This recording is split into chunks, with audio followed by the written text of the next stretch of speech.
O governo federal anunciou agora à tarde o decreto Cão-Orelha, que endurece penas para maus tratos contra animais. Danila Bernardi chega ao vivo de Brasília e tem as informações completas para a gente. Fala, Danila, boa noite para você.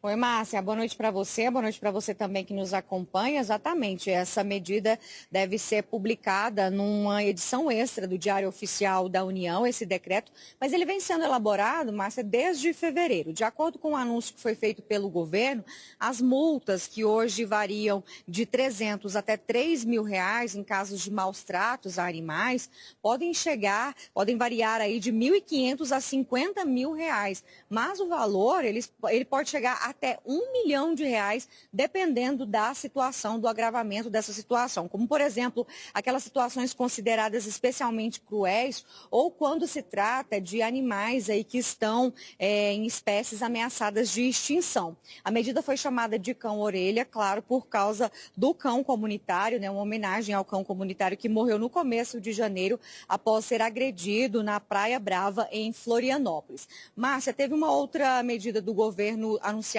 hoje também aqui em Brasília, que pode impactar Santa Catarina, que é com relação a um pacote de ações que tenta reduzir o preço, ou pelo menos estabilizar o preço, principalmente do diesel. Isso porque, né, o diesel segue impactado por causa da guerra no Oriente Médio. O presidente Lula, acompanhado de alguns ministros hoje no Palácio do Planalto, assinou então esse pacotão de medidas. A gente vai colocar na tela algumas delas para vocês verem.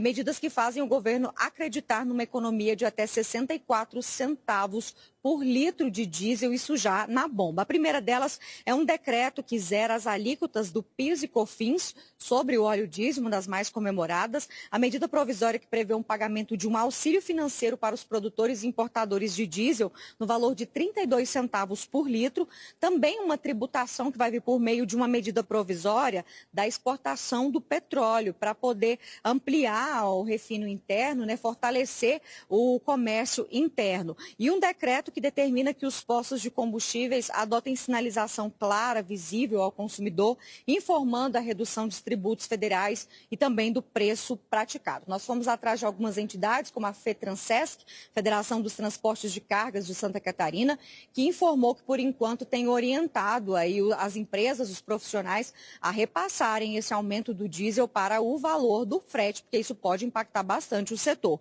A Fiesc, a Federação das Indústrias, respondeu agora há pouco uma nota dizendo que a curto prazo essas medidas anunciadas pelo governo federal são bastante positivas, mas que é necessário avaliar uma série de fatores econômicos, inclusive, que podem impactar na Petrobras. A Confederação Nacional da Agricultura, a CNA, que estava cobrando bastante isso do governo federal, disse também por meio de uma nota que as medidas vão ajudar, sim, a conter, né, o aumento do custo da produção e também do transporte dos alimentos produzidos no campo. Eu volto com você, Márcia.